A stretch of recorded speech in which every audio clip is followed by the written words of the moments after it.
ಗಗನಯಾನಿ Sunita Williams ಭೂಮಿಗೆ ವಾಪಸ್ ಬರಲ್ವಾ? ನಾಸಾದಲ್ಲಿ ಸೃಷ್ಟಿಯಾಗಿದೆ ಭಾರೀ ಆತಂಕ.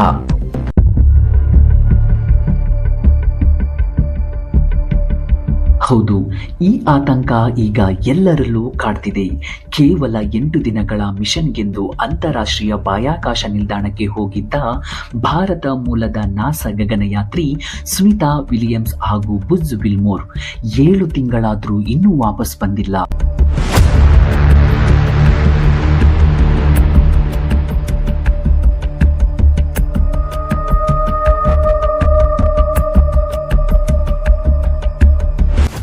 ನಾಸಾ ಯೋಜನೆಯ ಪ್ರಕಾರ ಜೂನ್ 14ರಂದೇ ಭೂಮಿಗೆ ಇವರಿಬ್ಬರು ಹಿಂದಿರುಗಬೇಕಾಗಿತ್ತು. ಆದರೆ ಬಾಹ್ಯಾಕಾಶ ನೌಕೆಯಲ್ಲಿ ತಾಂತ್ರಿಕ ದೋಷ ಕಾಣಿಸಿಕೊಂಡಿದ್ದರಿಂದ ಅವರ ವಾಪಸಾತಿಯನ್ನು ಜೂನ್ 26ಕ್ಕೆ ಮುಂದೂಡಲಾಯಿತು. ಈಗ 7 ತಿಂಗಳೇ ಕಳೆದಿವೆ, ಇನ್ನೂ ಅವರಿಬ್ಬರು ವಾಪಸ್ ಬರುವ ಲಕ್ಷಣವೇ ಕಾಣ್ತಿಲ್ಲ. ಇವರು 2025ಕ್ಕೆ ವಾಪಸ್ ಬರೋದು ಅಂತ ಈಗ ನಾಸಾ ಹೇಳ್ತಿದೆ.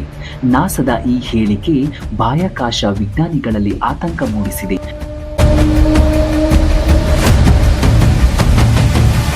2003ರಲ್ಲಿ ಭಾರತ ಮೂಲದ ಕಲ್ಪನಾ ಚಾವ್ಲಾ ಅವರಂತೆಯೇ ಸುನಿತಾ ವಿಲಿಯಮ್ಸ್ ಅವರು ಭೂಮಿಗೆ ಹಿಂದಿರುಗದಂತ ಪರಿಸ್ಥಿತಿಗೆ ತುತ್ತಾಗ್ತಾರಾ ಅನ್ನೋ ಅನುಮಾನ ಇವರನ್ನ ಕಾಡಲಾರಂಭಿಸಿದೆ.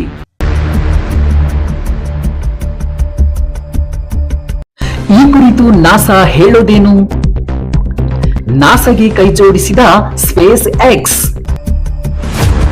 ಬಾಹ್ಯಾಕಾಶ ಕೇಂದ್ರದಲ್ಲಿ ಸಿಲುಕಿಕೊಂಡಿರುವ ಗಗನಯಾತ್ರಿಗಳನ್ನ ವಾಪಸ್ ತರಲು ನಾಸಾ ಎಲ್ಲ ರೀತಿಯ ಪ್ರಯತ್ನ ಮಾಡ್ತಿದೆ.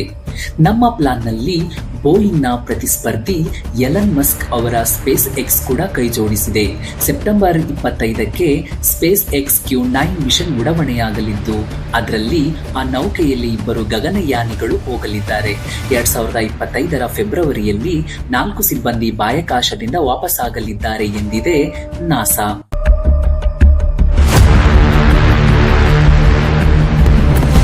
ಸುನಿತಾ ವಿಲಿಯಮ್ಸ್ ಎದುರಿಸುತ್ತಿರುವ ಅಪಾಯಗಳೇನು?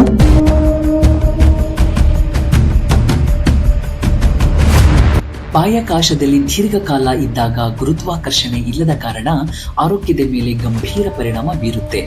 ಸ್ನಾಯು ಸೆಳೆತ, ದೇಹದಲ್ಲಿ ದ್ರವದ ಕೊರತೆ ಕಾಣಿಸಿಕೊಳ್ಳಲಿದೆ. ಇದರಿಂದ ದೇಹದಲ್ಲಿ ರಕ್ತದ ಪ್ರಮಾಣ ಕಡಿಮೆಯಾಗುವ ಸಾಧ್ಯತೆ ಇದೆ. ರಕ್ತದೊತ್ತಡದ ಸಮಸ್ಯೆಯೂ ಬರಬಹುದು.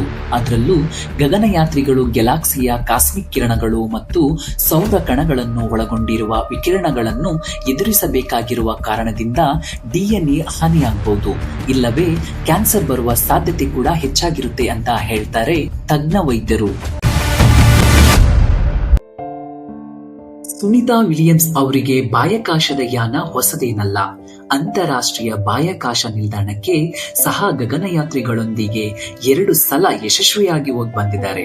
ಆದ್ರೆ ಈ ಬಾರಿ ಅದ್ಯಾಕೋ ಬಾಹ್ಯಾಕಾಶ ಯಾನ ಕ್ಷಣ ಕ್ಷಣಕ್ಕೂ ಕುತೂಹಲ ಕೇಳಿಸುವಂತೆ ಮಾಡಿದೆ. ಈ ಹಿಂದೆ ಅವರೇ ಹೇಳಿದಂತೆ ಯಶಸ್ವಿಯಾಗಿ ಭೂಮಿಗೆ ಬಂದೇ ಬರುತ್ತೇನೆ ಎಂದಂತೆ ಅವರು ಮತ್ತೆ ಭೂಮಿಗೆ ಬರಲಿ ಎಂಬುದೇ ಎಲ್ಲರ ಆಶಯ.